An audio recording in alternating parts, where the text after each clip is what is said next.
kan apa, kejadiannya ya itu hanya memiliki kemungkinan satu kali. Ya, makanya dikatakan mutually eksklusif itu adalah saling meniadakan. Ya. Maka cara mendapatkan peluang ini atas dua peristiwa yang kita inginkan di antara keseluruhan peristiwa yang mungkin terjadi. Ya.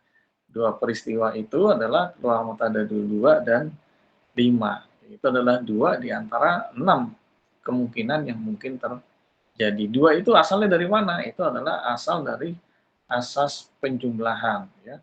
Peluang dari mata dadu 2 adalah 1/6, peluang dari mata dadu 5 adalah 1/6. Maka 1/6 ditambah 1/6 adalah 2/6. Nah, asas pertambahan yang lain ya dikatakan sebagai non mutually exclusive atau bisa dikatakan tidak saling meniadakan tapi dapat terjadi secara bersama. Contohnya misalnya dalam pelemparan satunya atau di sini dalam penarikan kartu kartu remi gitu ya, ada kartu as dan juga ada kartu berlian ya. Di dalam kelompok kartu berlian ini di dalamnya adalah kartu as gitu ya. Sehingga untuk mencari peluangnya maka kita bisa jumlahkan peluang dari masing-masing kemudian kita kurangi oleh irisannya gitu ya. Contoh di sini adalah peluang kartu as, kemudian peluang kartu berlian dan dikurangi peluang dari irisan yang kartu tersebut merupakan kartu as dan juga merupakan kartu berlian. Ya, kemudian ada asas perkalian yang independen dan dependen. Ya. Independen ini saling bebas, ya. Artinya satu kejadian dengan kejadian yang lain itu tidak berkaitan, ya. Saling bebas. Misalnya pada pelemparan dadu, misalnya.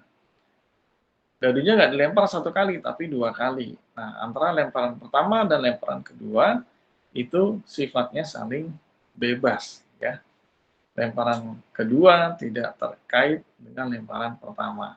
Makanya peluangnya merupakan perkalian antara peluang satu peristiwa di lemparan pertama dengan peristiwa di lemparan kedua. Ya.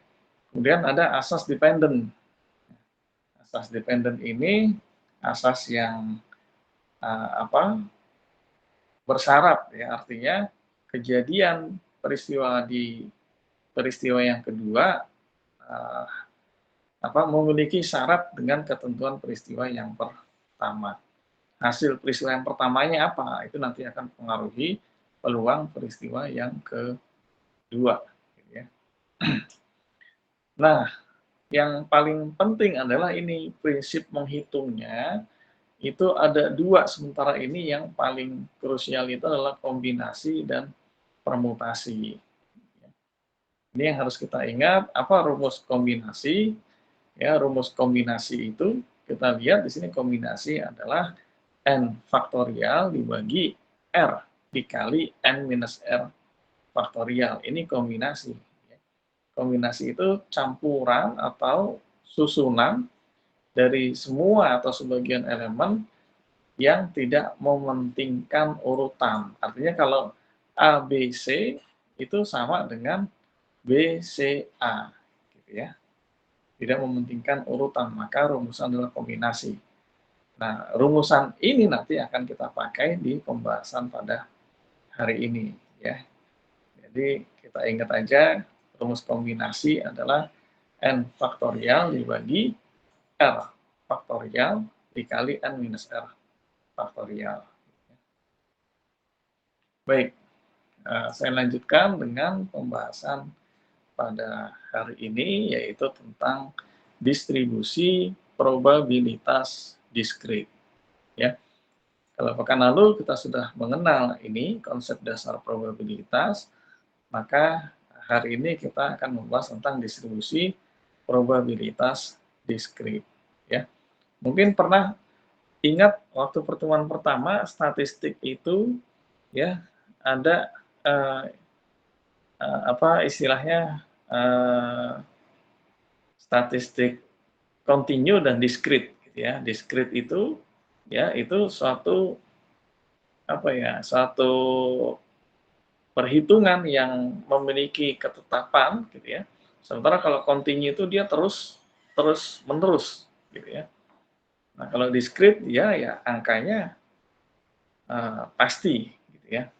Nah, di dalam distribusi probabilitas discrete ini kita akan belajar paling tidak 3 ya, yaitu ada probabilitas binomial, ada probabilitas hipergeometrik, dan probabilitas Poisson. Ya, nanti kita pakai alat bantu Microsoft Excel ya untuk mengerjakan ini. Gitu ya.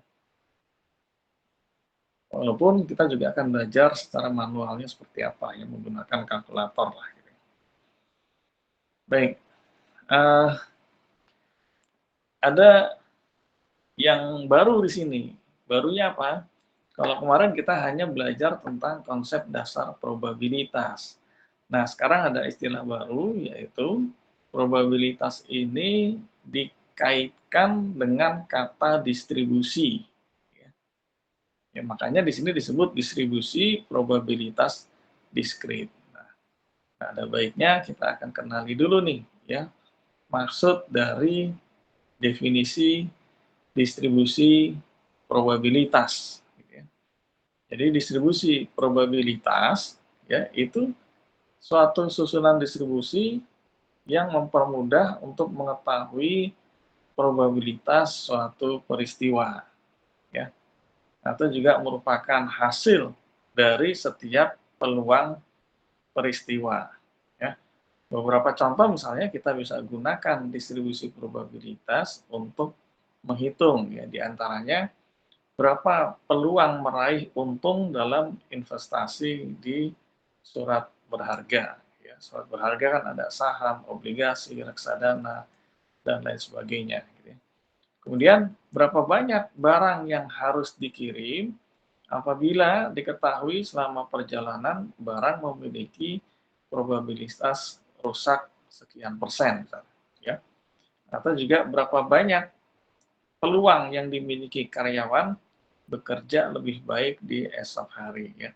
Ini beberapa contoh ya permasalahan yang bisa kita selesaikan menggunakan distribusi probabilitas. Tinggal nanti kita pakai distribusi probabilitas yang mana nih?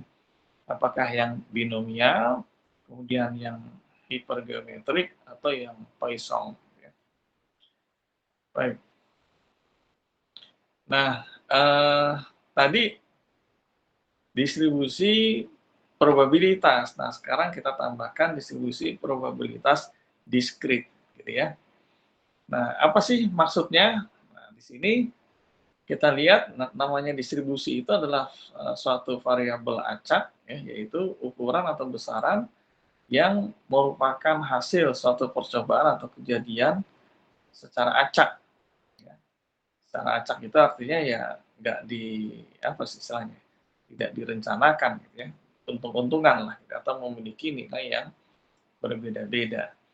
Nah, distribusi probabilitas tadi ya atau lebih dikenal kita sebagai random gitu ya kalau variabel acak itu dibagi menjadi dua, ada yang diskrit, ada yang kontinu gitu ya. Diskrit itu ukuran hasil percobaan yang memiliki nilai tertentu ya dalam suatu interval. Jadi ada apa batasnya gitu ya. Sementara yang kontinu ya dia uh, apa namanya? Dia terus-menerus gitu ya, tidak menempati satu titik yang menjadi batas. Jadi istilahnya kalau dia garis ya sepanjang garis itu adalah distribusi kontinu. Gitu. Tapi kalau diskrit misalnya kalau dia garis kita misalnya garis itu berhenti di 2 cm atau 2 km. Nah, itulah yang disebut angka 2 itu merupakan apa variabel diskrit. Gitu ya. Oke, ini kita mengulang materi ukuran apa istilahnya nih? Ada rata-rata, hitung, ya kemudian ada varians dan standar deviasi, ya. Ini kemarin kita yang terakhir belajar tentang statistik deskriptif, ya, ukuran penyimpangan. Artinya kita ingin melihat seberapa jauh gitu ya data-data aktual itu menyimpang dari rata-ratanya, gitu ya. Karenanya kita perlu menghitung ya standar deviasinya. Untuk mendapatkan standar deviasi, kita perlu menghitung varians. Untuk mendapatkan varians, kita perlu menghitung rata-rata hitungnya. Ya, kalau kemarin kan kita belajar rata-rata hitung dengan data tunggal dan data berkelompok, gitu ya. Nah, sekarang misalnya ini kita menghitung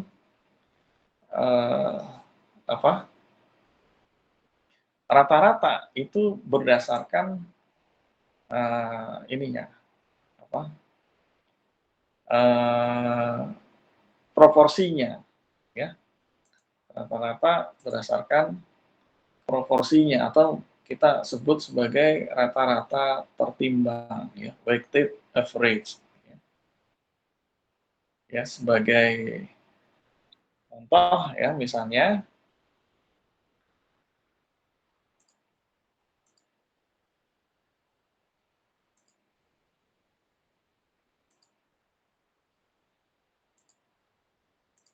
ya contoh di sini ya, ini adalah ada 4 kondisi situasi, ya. Ada 4 kondisi situasi, di mana kolom yang pertama ini menunjukkan hasil return dari masing-masing situasi tersebut. Kemudian kolom yang kedua merupakan probabilitas, ya, atau peluang terjadinya situasi kolom yang pertama. Jadi ada 4 situasi kondisi. Taruhlah kita sebut ini sebagai kondisi ekonomi, ya. Pertama mungkin di sini ada kondisi yang resesi, gitu ya. Kemudian ada kondisi yang normal, gitu ya. Kemudian ada kondisi yang growth, ya, sedang bertumbuh. Kemudian yang keempat mungkin kondisi yang sedang booming, gitu ya, atau sedang meningkat ya secara drastis lah. Baik, nah peluang terjadinya kondisi yang pertama ya peluangnya adalah 0,125 atau 12,5%. Ya. Dalam 1 tahun ya kita kelompokkan tadi kondisi ekonomi menjadi 4 ya. Misalnya kondisi resesi, ya, kondisi normal, kondisi growth, dan kondisi booming lah. Nah, kejadian kondisi resesi dalam 1 tahun probabilitasnya adalah 0,125 atau 12,5%. Kondisi normal probabilitasnya adalah 0,375 atau 37,5%. Kondisi growth juga sama probabilitasnya 37,5% atau 0,375. Sementara kondisi booming probabilitasnya 0,125. 12,5%, ya. Di mana keseluruhannya probabilitas itu kalau kita jumlahkan hasilnya adalah 1, ya.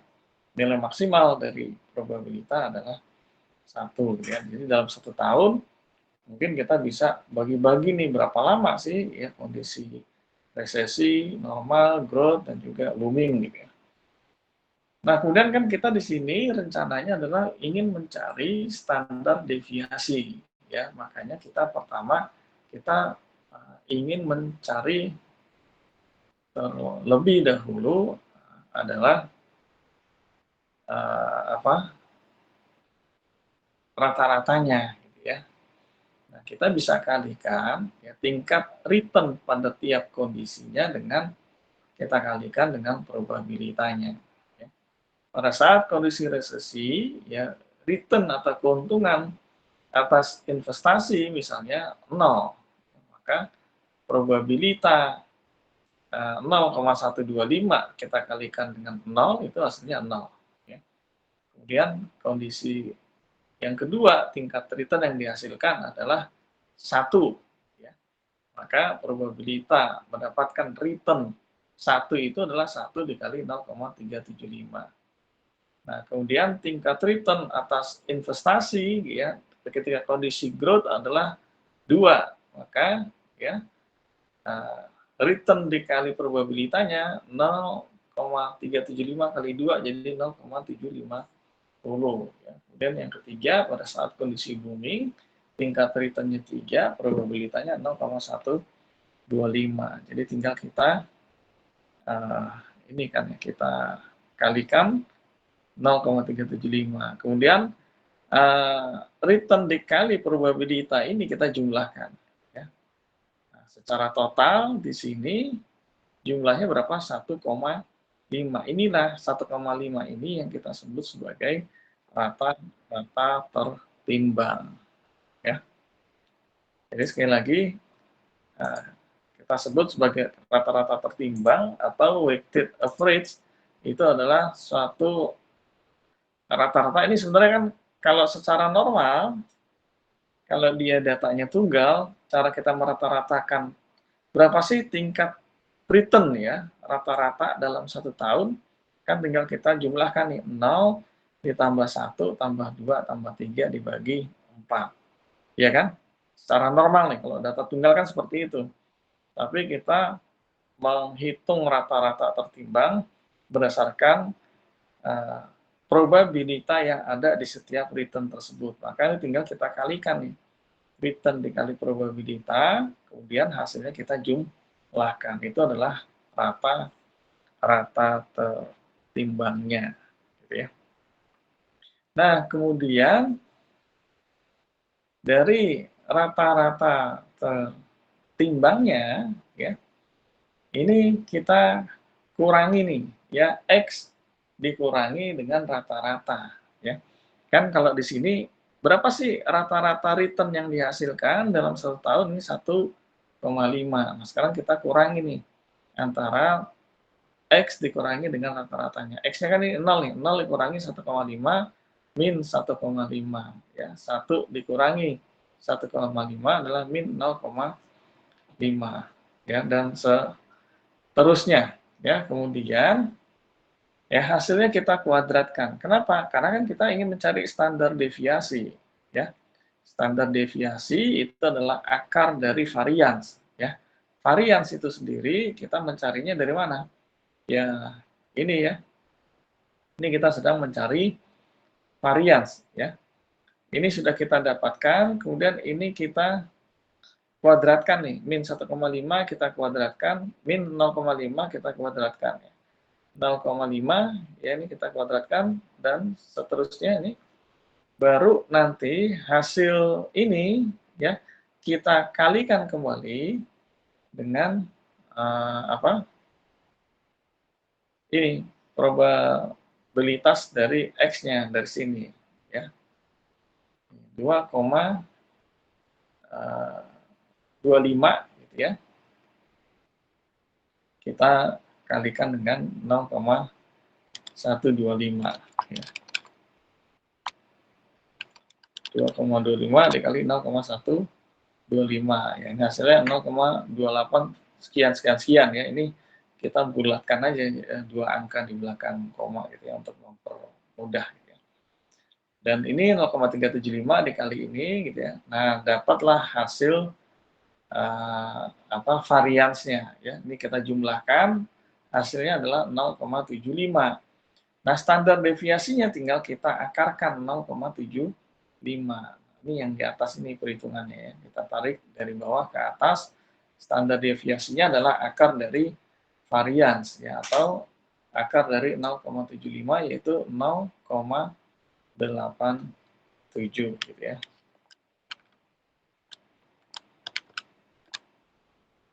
Baik.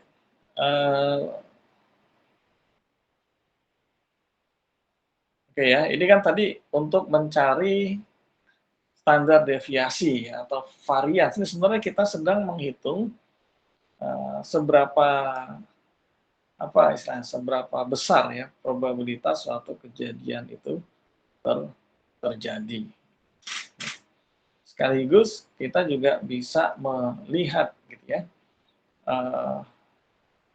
pilihan-pilihan investasi mana mungkin yang bisa kita pilih gitu ya. Sebagai contoh ya, sebelum kita masuk ke distribusi binomial, saya kasih contoh dulu sebentar. Ini ada contoh nih. Saya share screen dulu ya sebentar.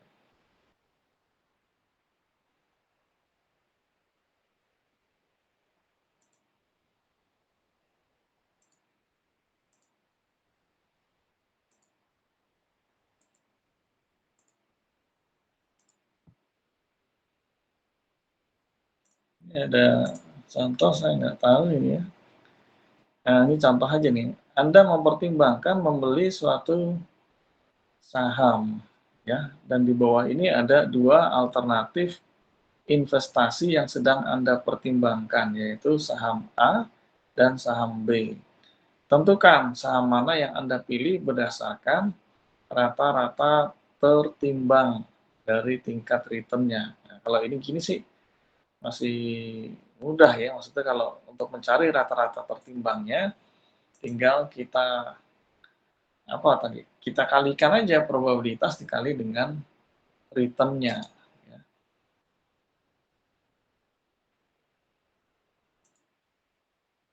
Ini saya coba menghitung yang rata-rata saham A ya. Ya, ini manual aja ya.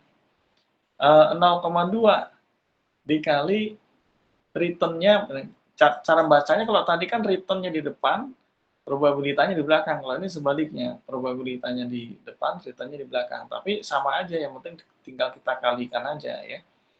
0,2 dikali min 2, ya, berarti min 0,4%, ya kan?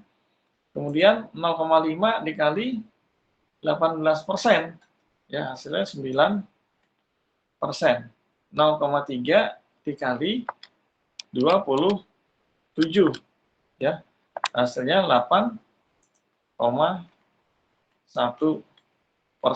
Nanti tinggal kita jumlahkan, ya. Ini 17,1 dikurangi 0,4. Berapa? 17,1 kurangi 0,4, 16,7%. Ya. Ini. Jadi rata-rata return dari saham A adalah 16,7%. Ya, sementara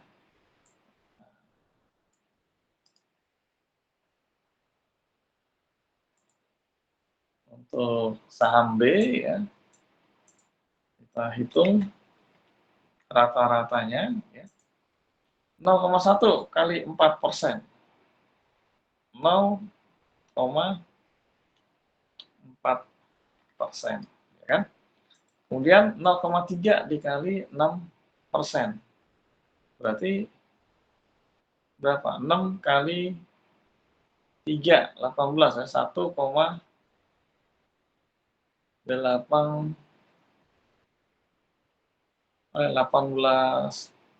0,3 kali 6, 1,8 ya. 1,8%. Kemudian 0,4 kali 10, 4%.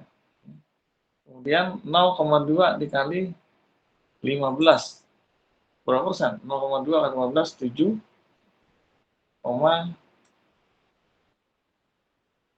7,3%. 15 kali 2, 3 ya. 3%. Ya. Nah, ini kita jumlahkan.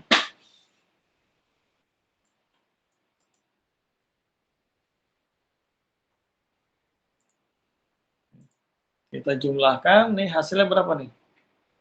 7 ditambah 1,8, 8,8 ditambah 0,4. 9,2%. Ya. Oke, kalau kita lihat berdasarkan secara total rata-ratanya, kelihatan kan? Yang satu 16,7, satu lagi 9,2%. Ya. Kalau dari sini aja pasti kita akan memilih yang tingkat returnnya paling tinggi, ya 16,7%. Ya.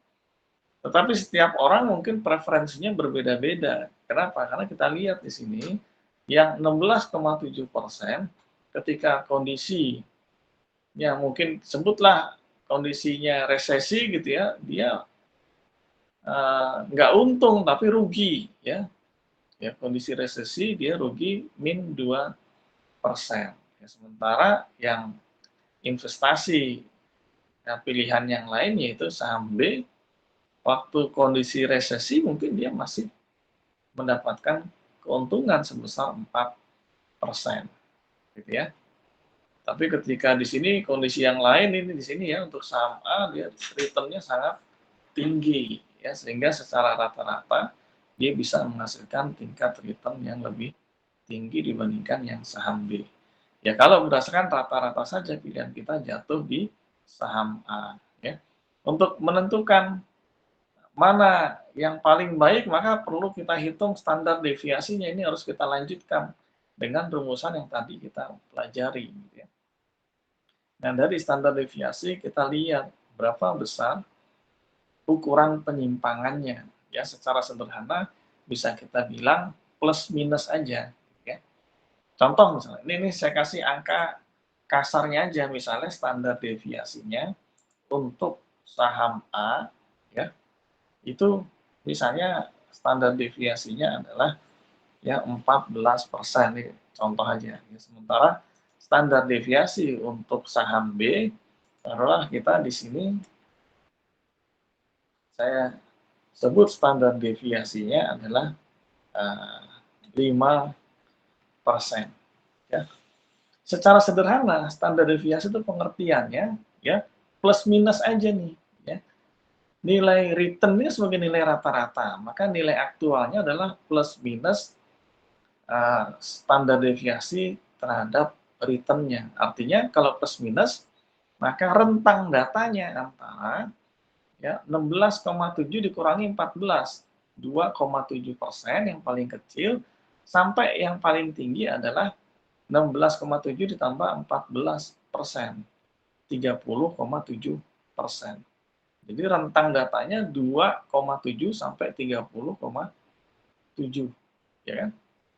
2,7 sampai 30,7 kan rentangnya terlalu panjang ya. Jadi melesetnya bisa besar gitu ya. Secara probabilitas kita lihat dia probabilitasnya lebih besar. Kenapa? Karena standar deviasinya lebih tinggi. Ya dibandingkan yang ini standar deviasinya 5% ya dari rata-rata 9,2, anggaplah secara sederhana nanti kita bisa simpulkan dia adalah plus minus dari 9,2 ya. Walaupun nanti di pertemuan-pertemuan berikutnya kita nggak bisa langsung plus minuskan ya, tapi kita akan melihat lagi secara probabilitas nanti kita perhitungkan ya. Tapi sederhananya begini, ya 9,2 plus minus 5%. Artinya sebaran datanya yang paling kecil adalah 9,2 dikurangi 5, 4,2%. Kemudian yang paling tinggi adalah 9,2 ditambah 5, 14,2%. Jadi sudah apa jelas ya. Kalau secara probabilitas mungkin dia lebih sedikit resikonya ya. Kenapa? Karena rentang datanya itu lebih sempit ya. 4,2 sampai 14,2 dibandingkan yang tadi 2,7 sampai 30. Baik, ya, itu sekedar contoh ya dari perhitungan rata-rata tertimbang atau weighted average. Saya coba kembali kepada modul kita sebelumnya.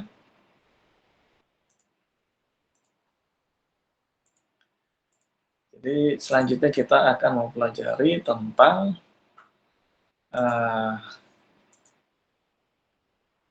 distribusi probabilitas binomial, gitu ya.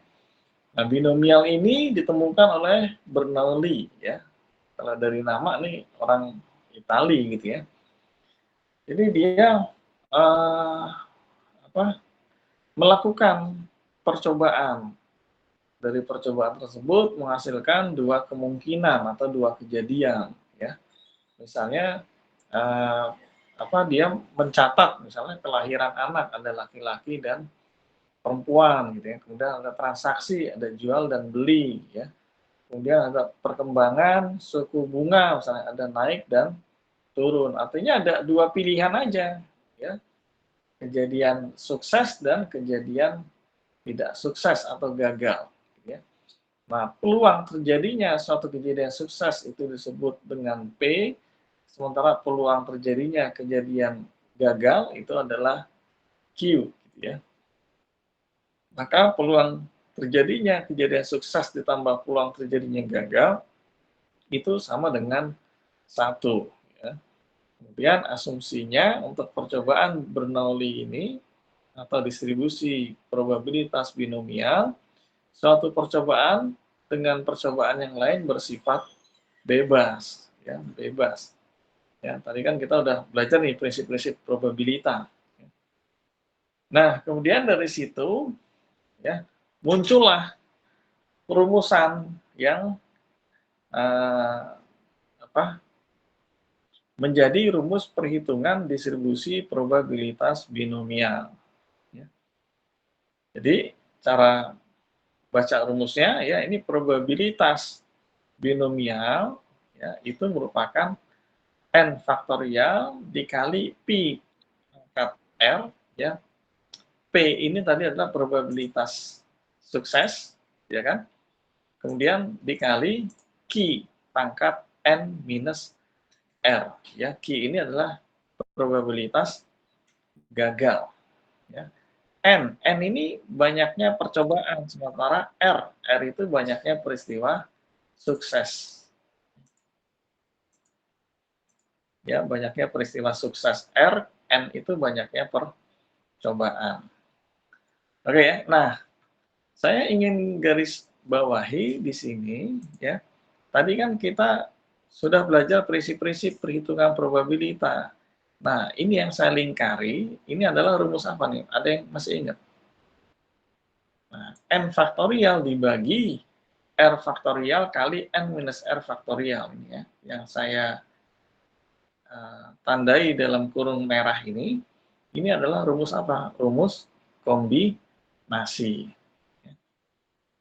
Ya, rumus kombinasi. Jadi distribusi probabilitas binomial itu adalah kombinasi dikali P, ya, probabilitas sukses pangkat R dikali Q pangkat N minus R. Ya.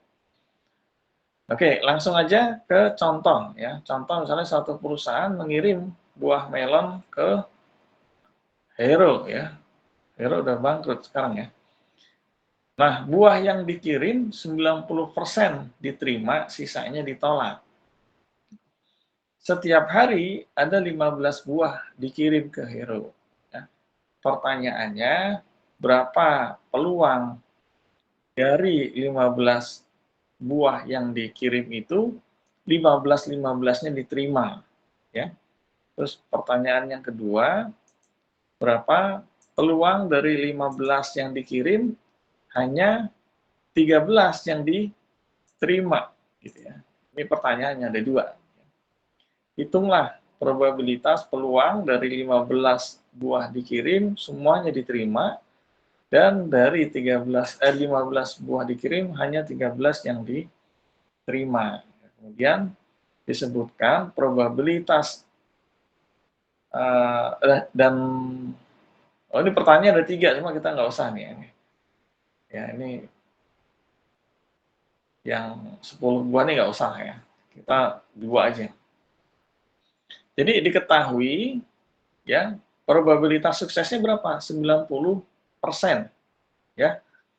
P-nya adalah 0,9 atau 90%. Jadi buah yang dikirim 90% diterima, sisanya ditolak. Berarti probabilitas gagalnya atau Q-nya adalah 10%. Ya, 0,1. Nah, tinggal kita masukkan ke dalam rumus ya. Dari 15 yang yang dikirim, 15-nya diterima. Berarti ya R-nya 15, M-nya 15 juga. Nah, kita hitung nih tadi rumus kombinasinya 15 faktorial dibagi 15 faktorial dikali 15 min 15 faktorial. Nah, kita ketahui 0 faktorial kan 1. Ya. Ini kan 15 kali, dikurang 15 kan 0. 0 faktorial itu 1. Ya. Sementara di sini 1 dikali 15 faktorial kan 15 faktorial. Nah, tadi 15 faktorial dibagi 15 faktorial habis nih. Berarti perkalian yang dalam kurung ini adalah nilainya 1. Tinggal kita selesaikan yang perkalian berikutnya. Ini probabilitas sukses P.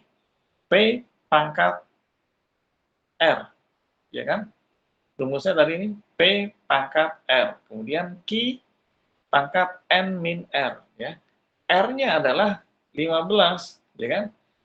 Peristiwanya yang diinginkan 15 buah diterima dari 15, berarti R-nya 15. Ya, dikali Q.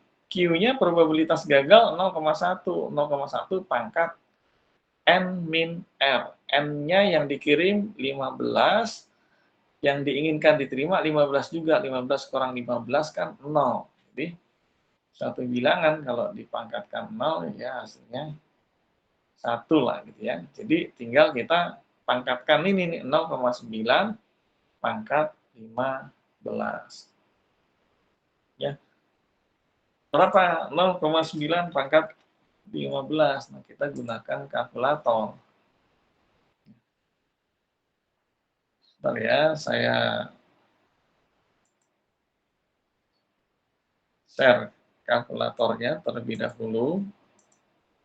Ya, bayang nanti cara menggunakannya seperti apa ya.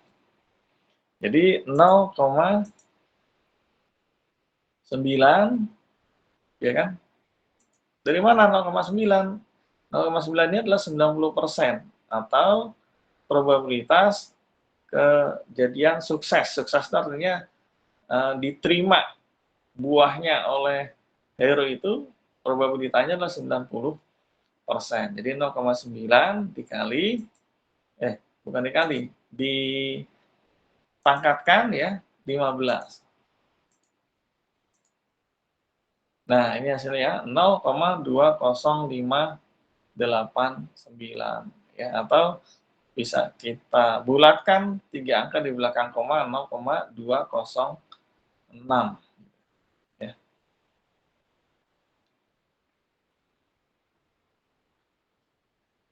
Oke ya, jelas ya. Nah,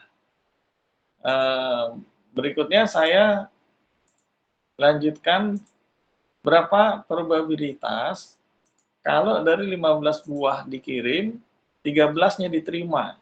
Gitu, ya. Dari 15 buah dikirim, 13-nya diterima. Maka kita hitung nih. 15 buah dikirim, 13 buah yang diterima. Gitu ya. Jadi di sini 15 faktorial dibagi 13 faktorial dikali 15 min 13 faktorial. Ya. Kemudian dikali probabilitas suksesnya 0,9 pangkat 13, R-nya 13 sekarang, ya, dikali kejadian gagalnya 0,1 pangkat 2. 2 itu dari mana? 15 kurang 13, ya. Hasilnya adalah 0,267. Oke, kita coba gunakan kalkulator nih, ya. Saya coba gunakan kalkulator, saya pindah lagi ke kalkulator ya. Mudah-mudahan masih ingat tadi itu rumusannya, ya. Jadi 15 faktorial gitu kan. 15 faktorial, kita lihat di sini kalau di kalkulator harusnya ada faktorial, ya.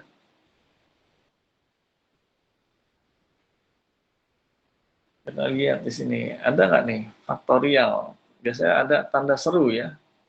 Nih ya, n faktorial nih, 15 faktorial nih seperti ini nih dia langsung. Kalau kita kalikan 15 faktorial itu, ya segini nih, berapa nih nolnya?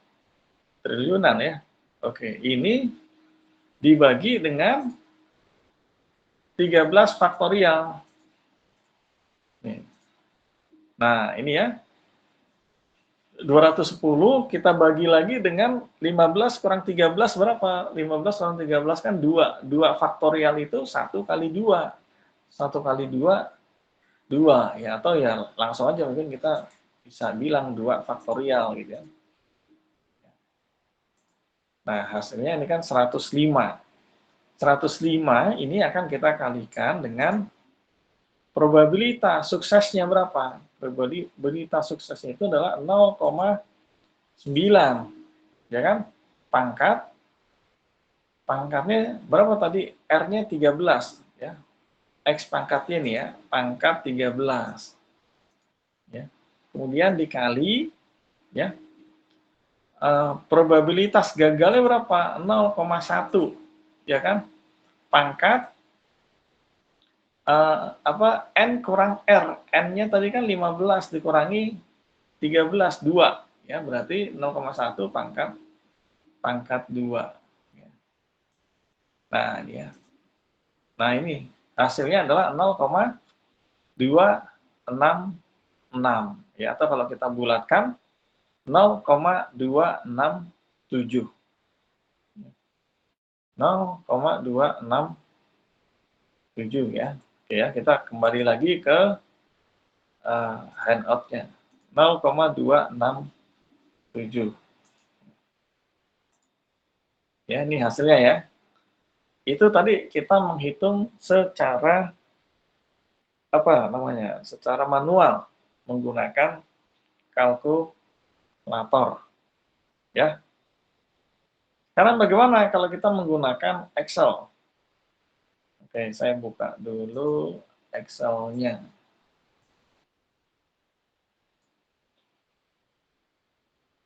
Oke, saya coba ganti dulu ya share screen-nya menggunakan Excel. Ini memang agak repot nih ya ganti-ganti share screen gitu ya.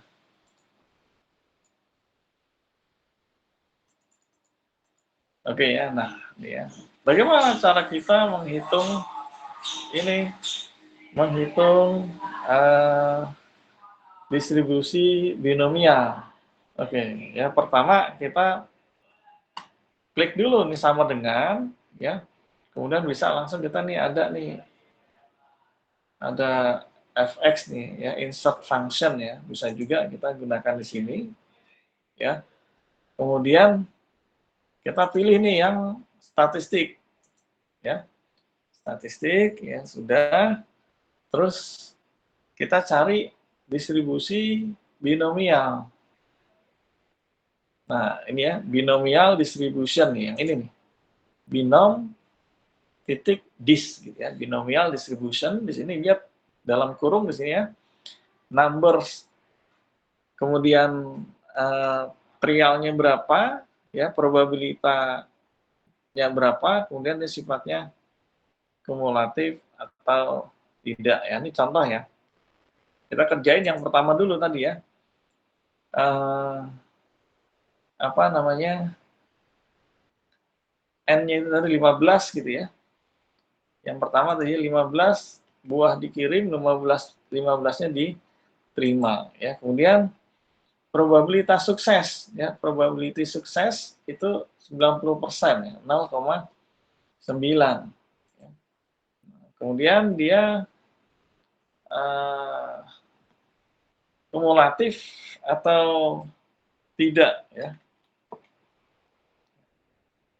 Ya, dia tidak kumulatif, ya kan, karena kan dia 15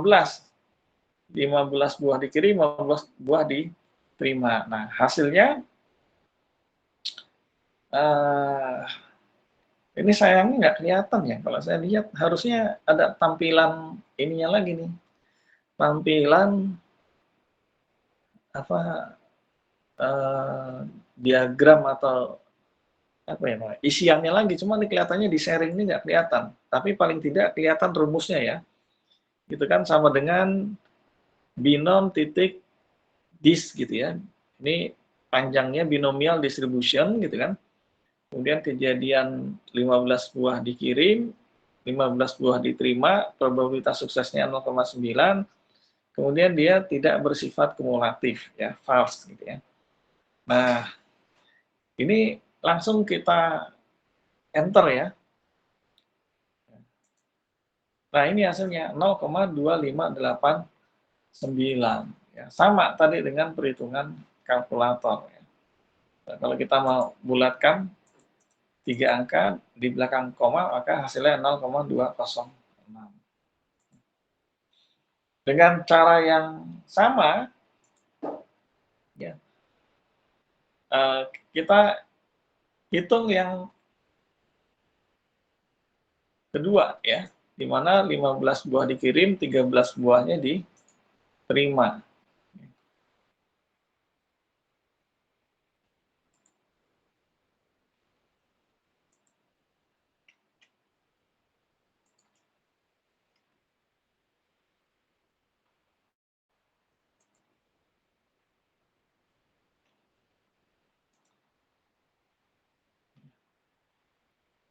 Nah, ini ya.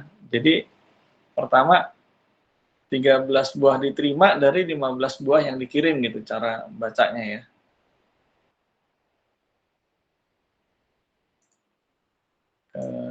Kelihatan nggak? Ini ya, bisa lihat di atas ini rumusnya.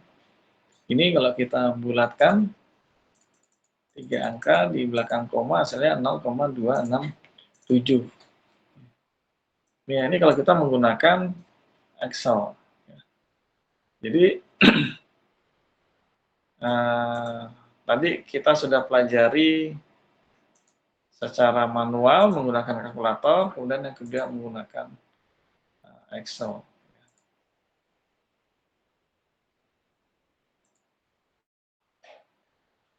Oke.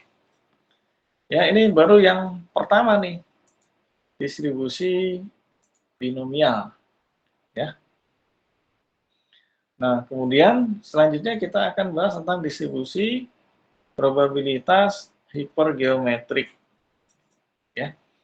Nah, munculnya distribusi probabilitas hipergeometrik ini karena melihat adanya kelemahan-kelemahan atau kekurangan pada distribusi binomial. Ya. Pertama, ya, dalam distribusi binomial diasumsikan peluang satu kejadian itu tetap atau konstan dan antar kejadian saling lepas. Nah, dalam realitanya jarang terjadi hal demikian. Suatu kejadian sering terjadi tanpa pemulihan dan nilai setiap kejadian bisa berbeda atau tidak konstan. Nah, karenanya distribusi yang tanpa pemulihan dan probabilitasnya berbeda, ini kita bisa gunakan distribusi hipergeometrik. Ya. Rumusannya bagaimana? Nah, ini rumusannya kalau dia langsung benar-benar ditulis nih, kombinasi. Ya. Jadi kalau tadi di binomial itu kan lebih sederhana, ya kan? Artinya misalnya tadi 15 buah dikirim, 15 diterima. Kan cuma ada 2 pilihan, ya, antara sukses dan gagal.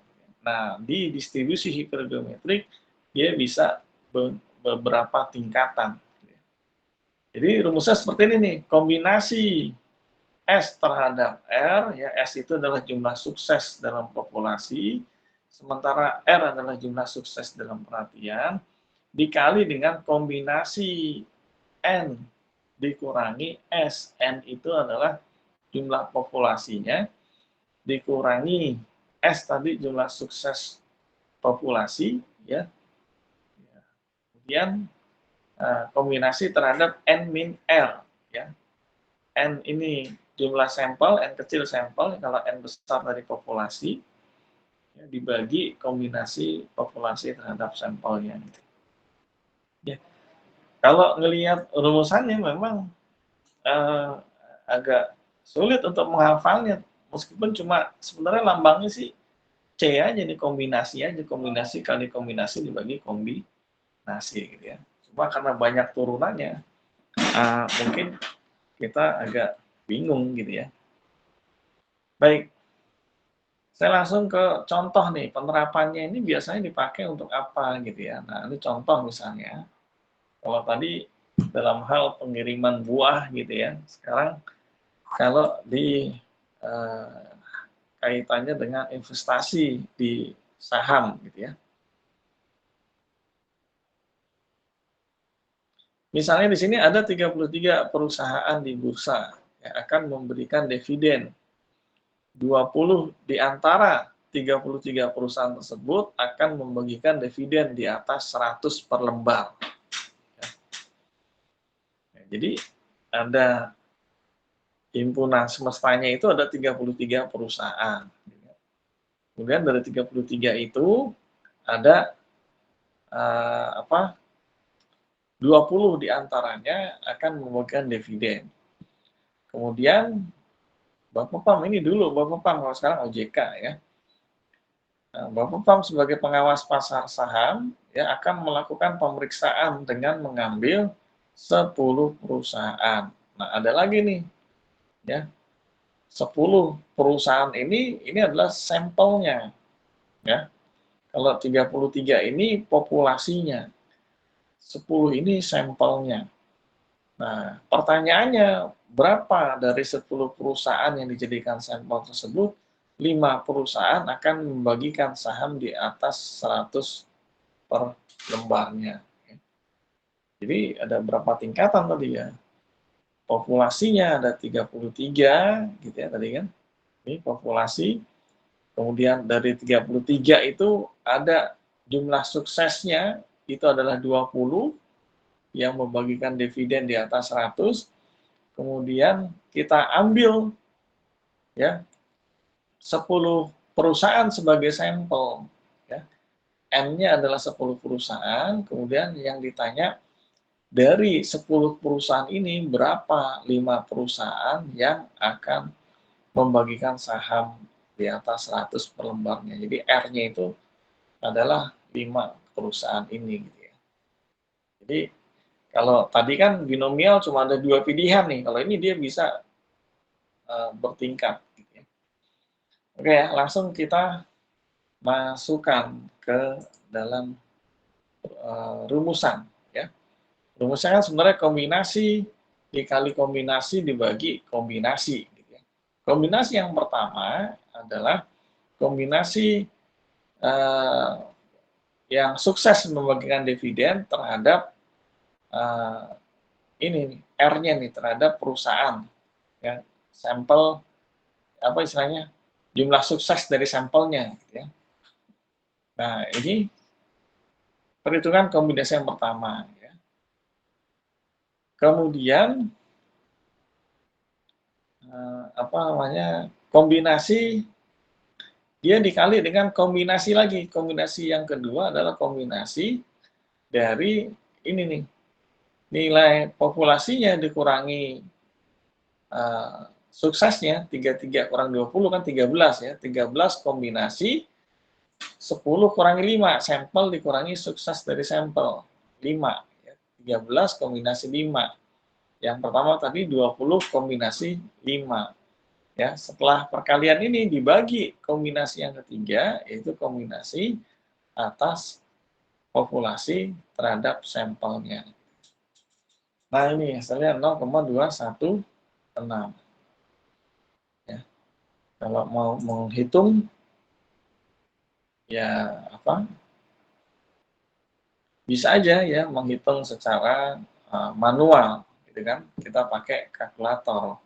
Misalnya di sini 20 kombinasi 5, berarti kan 20 faktorial dibagi 5 faktorial dikali 20 min 5 faktorial. Ya, untuk kombinasi yang pertama ini, kalau kita menghitung menggunakan kalkulator, ya 20 faktorial dibagi dengan 5 faktorial, gitu ya.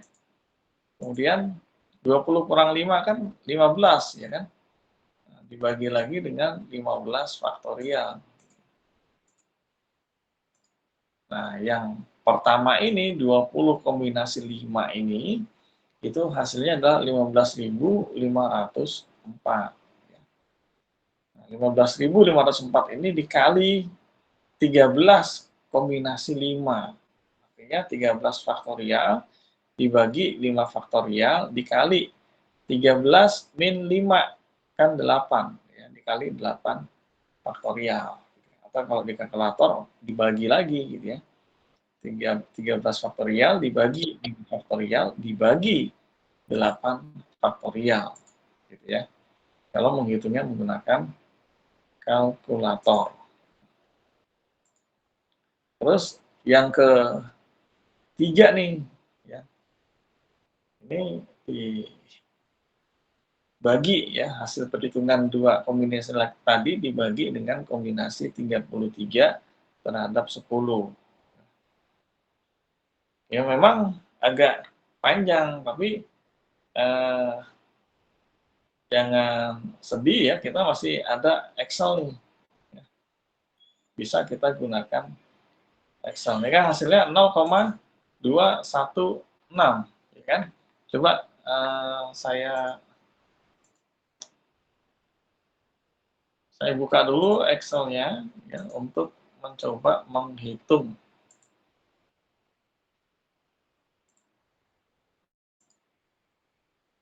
distribusi geometrik tadi ya. Oke, yang sini ya. Ini kita lihat tadi kan binom distribution, sekarang hypergeometric, tapi depannya H ya. Cari ke bawah nih kita. Nah, ini hypergeometric distribution ya. Ini nggak kelihatan ya. Kalau di layar saya kelihatan nih hypergeometric distribution. Ini saya harus pencet OK dulu baru muncul kali ya. Ya, hypergeometric distribution ya. Nah, di sini apa namanya, jumlah sukses dari sampelnya ya, jumlah sukses dari sampelnya itu, sampelnya kan ada 10 ya. Kita mencari tadi probabilitas 10 dari sampel tuh yang sukses adalah 5 gitu ya. Kemudian kita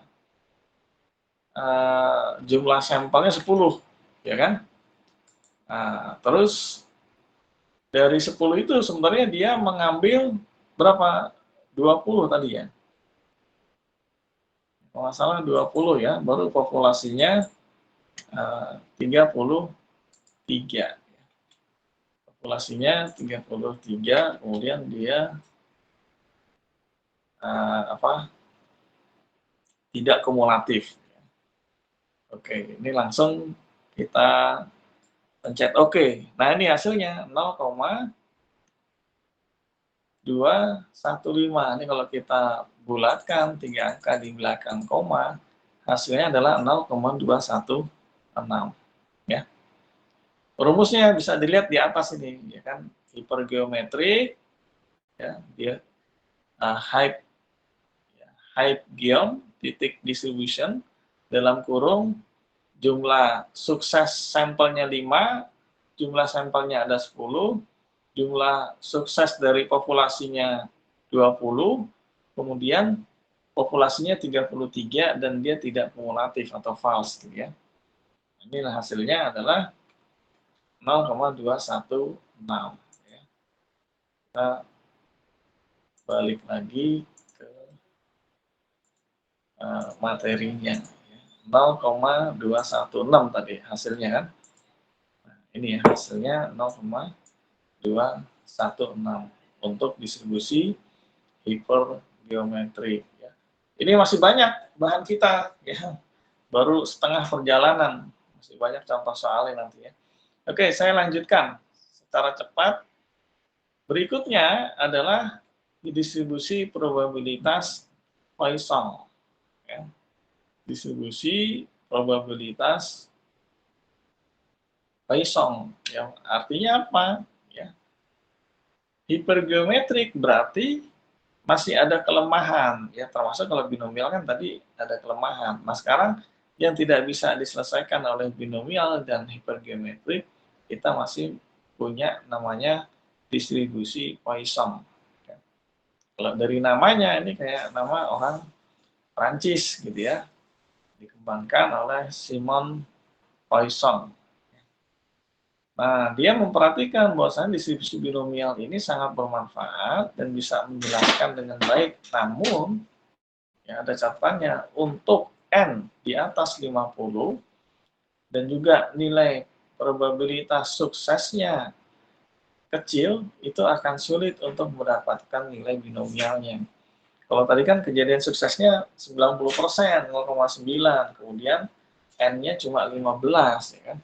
Nah, bagaimana kalau yang N-nya di atas 50 atau probabilitas suksesnya kecil? Nah, itu tidak bisa menggunakan rumus binomial. Karena dikembangkan rumus Poisson dan nilai rumusnya seperti ini nih. Ya, ini adalah mu, ya, mu pangkat X gitu ya, kemudian dikali E.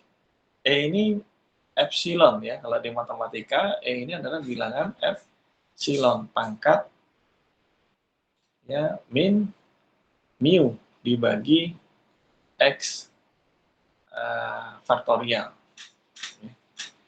Jadi ini sebenarnya penulisannya kalau yang benernya ini begini ya. Ini mu gitu ya. Mu pangkat X ya. Sebenarnya simpelnya begini. Dikali, kalinya itu saya pakai titik ya. Nah, E itu bilangan epsilon. Ya. Pangkat min mu. Ya, ini agak jelek tulisannya. Ya, kemudian dibagi X faktorial. Nah, ini sebenarnya begini. Karena ini apa namanya? Ini artinya pangkat gitu ya. Kalau titik ini artinya perkalian. E itu adalah epsilon. Jadi dalam matematika ada dua angka yang spesial. Ya, spesial ini artinya angka ajaib.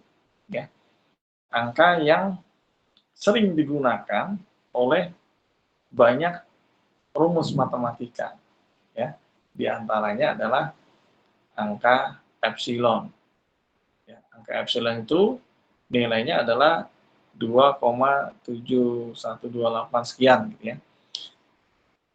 Yang kedua, ya selain epsilon itu kita kenal angka yang kita sebut dengan pi, ya.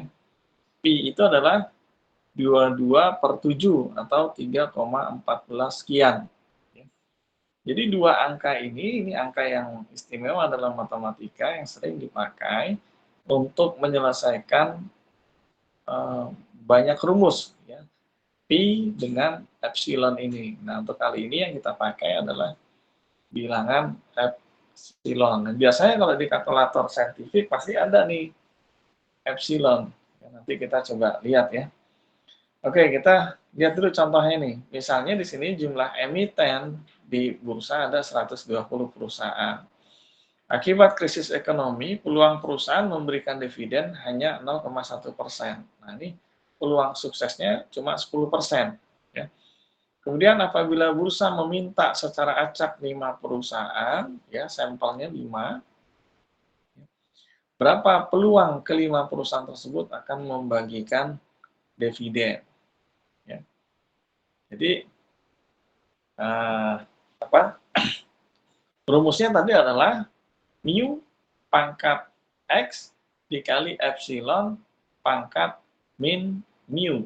Ya, mu itu adalah rata-rata ya, apa istilahnya? Rata-rata tertimbang lah ya. Ya, kemudian dibagi dengan X faktorial ya. X itu yang kita lihat di sini samplingnya itu 5 perusahaan ya. Oke, kita hitung dulu secara manual.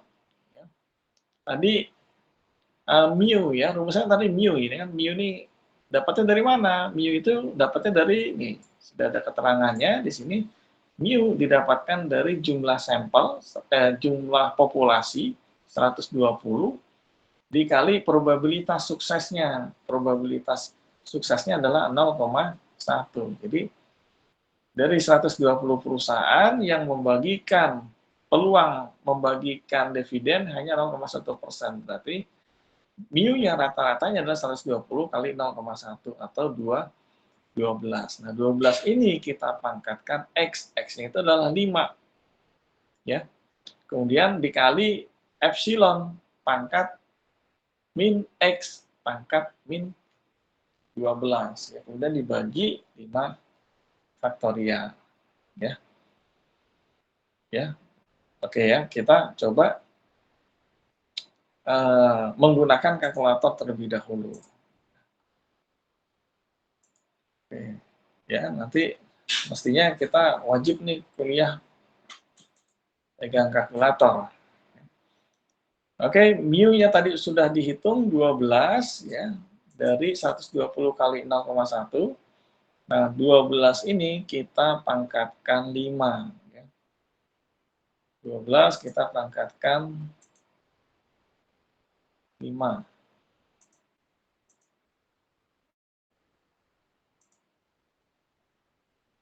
Pangkat itu X pangkat Y di sini ya. Atau kalau mau di Excel juga bisa pakai tanda ini ya. 12 pangkat 5, ya kan? Ya, ini kita kalikan dengan bilangan epsilon. Nah, ini kan ada E, ya. Jadi di kalkulator tuh ada pi, ada E, ya. Pi ini 3,14 gitu ya. Kalau E 2,71828. Panjang nih sebenarnya, ya kan. Nah, ini kita pangkatkan ya min 12. Mana nih minusnya? Nah, ini kita pangkatkan min 12. Nah, hasilnya kita bagi ya dengan 5 faktorial.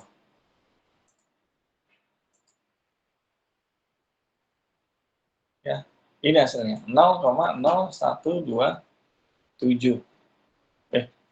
Saya belum share screen ya. Dari tadi udah, saya kira sudah masuk nih share screen kalkulatornya. Sebentar, mana tadi ya?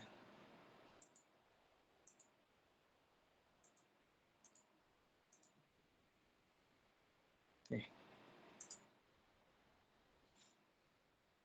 Oke ya, saya ulangi deh ya, saya ulangi ya. Tadi kan 12 ya, mu-nya 12, 12 pangkat 5, pangkat 5, ya kan? 12 pangkat 5, kemudian dikali, ya kan, bilangan epsilon tadi ya. Epsilon ya, E, ya, pangkat min 12. Betul kan? Pangkat min 12. Nah, ini, ya. Nah, ini kita bagi dengan 5 faktorial. Nah, ini hasilnya 0,0127. Ini hasil hipergeometriknya. Kok hipergeometrik? Poisson ya. Hasil dari Poissonnya adalah 0,0127. Oke.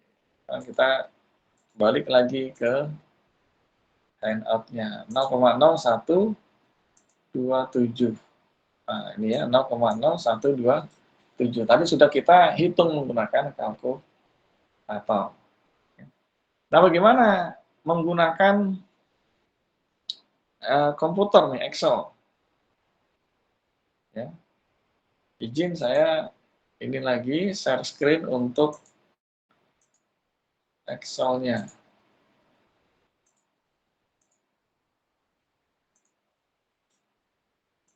Oke, sekarang Poisson ya. Sama ya, sama dengan distribusi Poisson. Poisson berarti depannya P ya. Kalau di sini bisa klik kanan di sini. Cuma nggak kelihatan ya, Poisson distribution ya. Oke, X-nya berapa? X-nya tadi yang dijadikan sampel kan 5 ya. Rata-ratanya mu-nya itu tadi 120 kali 10% 12 ya kan. Kemudian dia tidak kumulatif. Oke, ini ya hasilnya 0,0127 atau rumusnya ada di atas nih. Ya, kita ternyata nggak cuma average gitu kan, sum gitu ya, yang biasa dipakai, tapi juga banyak ini banyak apa namanya banyak rumus yang bisa digunakan khususnya di bidang statistik. Ya. Oke ya, tadi hasilnya sama ya 0,0127. Ya, ini untuk membuktikan aja. Oke, saya kira demikian. Ada pertanyaan? Tadi untuk yang Excel sudah langsung saya jelaskan tadi ya. Ininya aja sih.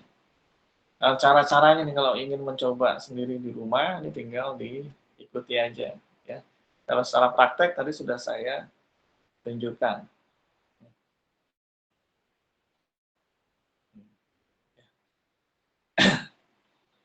Oke, ada pertanyaan? Kalau nggak ada mungkin biar lebih ini kita latihan aja dulu ya. Biar lebih mantap lagi pemahamannya atau skill menghitungnya kita coba latihan. Contoh misalnya suatu perusahaan memiliki perkebunan buah melon di Magetan dan Madiun. Ya, kemudian setiap bulannya dapat dihasilkan 20 ton buah melon dengan kualitas A. Buah melon tersebut dibawa dengan truk ke Jakarta. Probabilitas melon mengalami kerusakan selama perjalanan adalah 20%. Berapa probabilitas maksimal 4 ton dari jumlah melon tersebut rusak dan berapa peluang tepat 4 ton buah melon tersebut rusak? Ini kan ada yang kumulatif, ada yang tidak gitu ya. Kalau maksimal 4 ton berarti dia sifatnya kumulatif tadi ya. Kalau yang tepat 4 ton dia tidak kumulatif. Oke. Ini kita lihat di sini cara-caranya kita langsung aja pakai Excel gitu ya. Ini tadi kita kerjakan yang pertama dulu ya.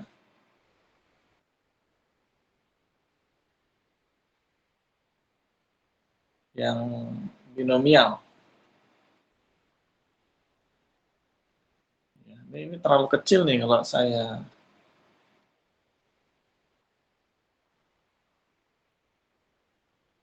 sebentar. Mana share screen-nya? hilang lagi.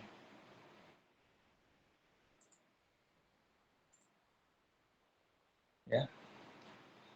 Ini tadi nih, yang saya bacakan tadi ini, ya. Ini saya ulang ya. Jadi ada 20 ton kualitas A, kemudian dibawa menggunakan truk ke Jakarta, ya. Probabilitas rusak 20%, berarti ini probabilitas gagalnya, kalau rusak kan gagal 20% ya. Suksesnya berapa? 80%.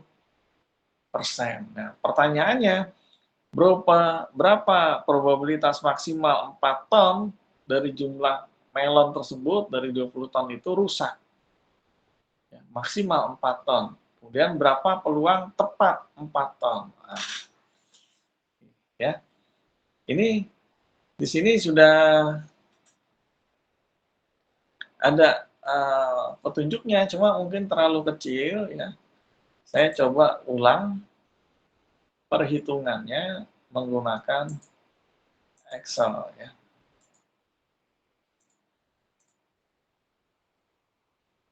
Ya, ini contoh binomial, ya, berarti kita sama dengan ya, binom distribution gitu ya. Binom distribution gitu kan.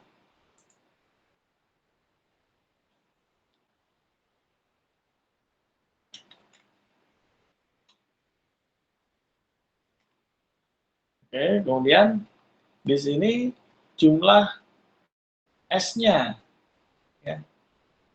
Jumlah S-nya tadi berapa? Yang rusak berapa tadi? Kan 20%.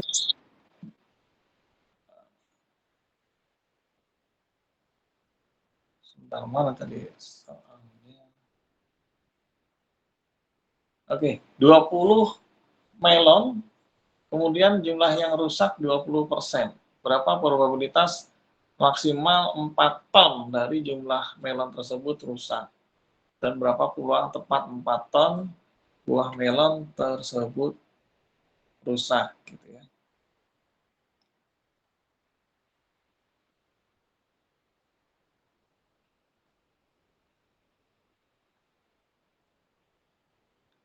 Oke.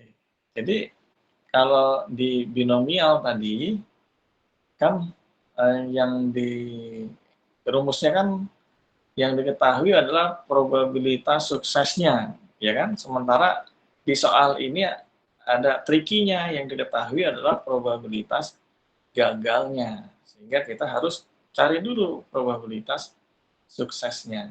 Tadi probabilitas gagalnya 20%, berarti probabilitas suksesnya 80%, ya kan?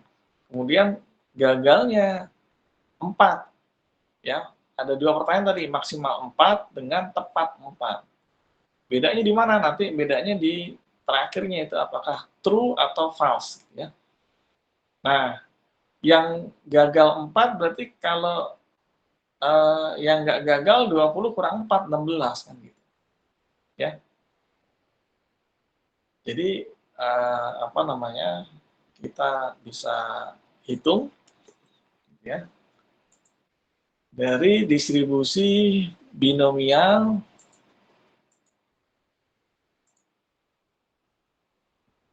jumlah numbernya tadi ya 16 ya. Kemudian percobaannya 20 ton, probabilitasnya yang sukses itu 0,8. Ya kan? Nah, perbedaannya ada di sini. Ada di true atau false. True ini kalau pertanyaan yang pertama tadi maksimal 4 ton. Ya, artinya dia kumulatif dari 0 sampai 4 ton. Maka kita klik true ya. Nah, ini probabilitasnya 0,588. Sementara yang kedua yang tepat 4, berarti kita gunakan yang fals, yang terakhir ya. Jadi 20 kurang 4 kan 16, ya 16 diterima dari 20 ton yang dikirim, ya, probabilitas suksesnya 0,8. Nah, ini yang tepat 4 ton yang rusak. Nah, hasilnya adalah 0,218. Jadi ada perbedaan. Ya, probabilitas maksimal 4 ton yang rusak itu jauh lebih besar dibandingkan yang tepat 4. Ya, logis juga, ya kan? Kalau tepat 4 kan cuma satu kejadian, tapi kalau maksimal 4 kan bisa 0, 1, 2, 3, ya bahkan 1,2, 1,3, terus angkanya continue sampai ke 4. Maka dia probabilitasnya lebih besar dibandingkan yang hanya tepat 4 ton yang rusak. Ya. Baik ya, mudah-mudahan bisa dipahami. Selebihnya materi yang di handout itu adalah cara-cara mengerjakan Excel yang contoh-contoh manual di depan tadi. Ya. Nah, ini seperti ini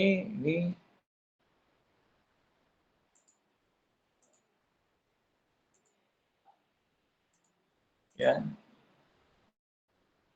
Ini bisa dilihat di sini ya. Maksudnya ini adalah mengerjakan soal-soal contoh manual yang tadi sudah dikerjakan menggunakan kalkulator. Nah, tadi tuh di layar saya muncul nih ini nih. Kalau di komputer muncul kotak ini. Ini kan lebih mudah membacanya ya.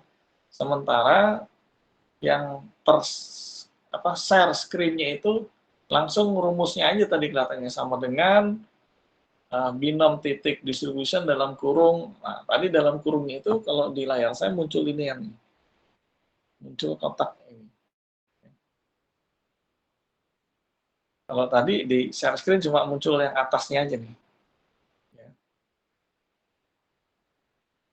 Oke, saya kira demikian ya untuk pertemuan hari ini. Minggu depan berarti kita libur ya, karena mulai UTS itu tanggal 10 kalau nggak salah ya. Jadi minggu depan kita rehat dulu, karena UTS itu kan pertemuan ke-8, ini udah pertemuan ke-7. Ya, saya kira demikian. UTS itu soalnya ada 3 ya, 3 sampai 4 soal lah gitu ya. Yang mirip-mirip seperti yang kuis kemarin ditambah dengan distribusi probabilitas. Ya. Kalau kuis kemarin kan hanya sampai statistik deskriptif gitu ya. Nah, nanti tambahannya adalah probabilitas dan distribusi probabilitas. Jadi pertemuan lalu konsep dasar probabilitas dan pertemuan hari ini tentang distribusi probabilitas. Ya, karena agak berbeda nih, ada tambahan satu kata distribusi gitu ya. Baik, saya kira bisa saya cukupkan materi hari ini. Sekali lagi untuk pekan depan kita bisa dibilang minggu tenang gitu ya untuk mempelajari kembali. Bisa juga kalau ada hal-hal yang ingin ditanyakan, bisa. Ini saya kemarin lupa belum memberikan nomor handphone kali ya. Ini bisa dicatat nanti nomor handphone saya di sini ya. 0877 812 66 kemudian 788. Oke.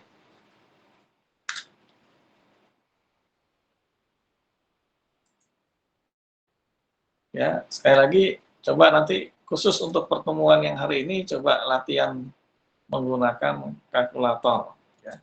Sampai ketemu hasil seperti yang ada di handout. Yang di handout itu dibulatkan ya, 3 angka di belakang koma. Demikian dari saya, terima kasih atas perhatiannya. Selamat malam. Wassalamualaikum warahmatullahi wabarakatuh. Waalaikumsalam warahmatullahi Warahmatullahi wabarakatuh.